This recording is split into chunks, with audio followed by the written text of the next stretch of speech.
All right. I figured I'd start out with this subject matter because I'm continually asked about it. It's called Nibiru. Everybody in the room's familiar with Nibiru? No. It's called the 12th planet.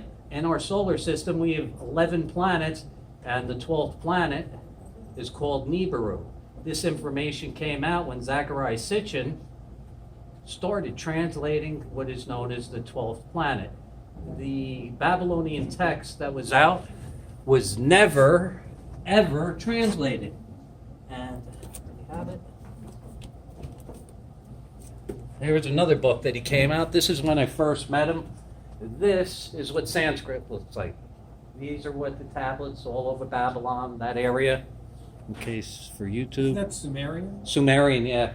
This is the writing that no one ever could translate. Yet this man, ZECHARIA Sitchin, all of a sudden was able to start translating this stuff. Met the guy, started talking. I was fascinated by this man. I was like, you were born to do this. No one can do this. You're the first and the only one. So he did the 12th planet. I believe this is his second book, The Lost Book of Enki.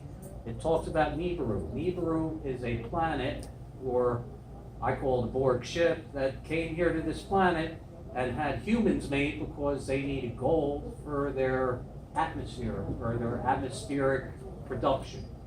And this is the entire story of ZECHARIA Sitchin. Comes out, and it's called Nibiru. And then in Nibiru, zoom forward a little bit more, it is also called Planet X. These are Google searches that I did. It's called the Nibiru Cataclysm, and it's the hypothetical Planet X. Basically, I took Google, put in the information, and then it automatically spit out all the stories about it. In Planet X, there are 641 million references. Now, Nibiru, the people from Nibiru are called the Anunnaki. And this came from Wiki. And you can see this plate over to the right. If you can see it really good, you'll see a reenactment or a representation of our solar system with the missing 12th planet in there.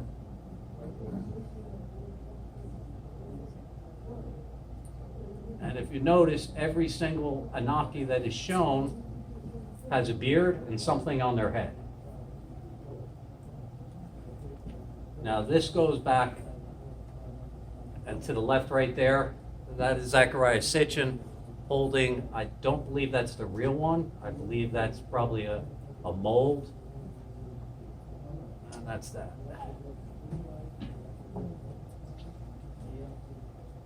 And this, I did a Google search on ZECHARIA Sitchin, and here's a couple better pictures of what this man looked like. He died a few years ago, but he translated, I forgot to do that one. How many books, exactly how many books he did, you could Google that yourself. Any questions on this subject matter? How do you spell his last name? Interesting. Sitchin. Thank you. So you met Sitchin yourself? I met him and we talked for like an hour, and I joked with him. I was like, you're like me, you're in his scene, you're here for a certain reason, and this is what your reason is, to translate and teach humans how to translate this language. I believe he translated everything that was out there. That was the old Sumerian Babylon texts that were out there.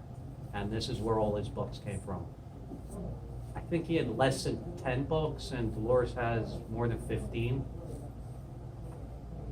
There were supposedly 30,000 plates for Well, copies. that's where he translated them all. Right. But now all of a sudden, we come across that because of his work, we now can translate it. We do not know what the plates, the Book of Mormon plates were translated, because nobody ever took a piece of paper and a pencil and translated it, but we'll get to that later. All right, that's the end of that video. Let's go next level.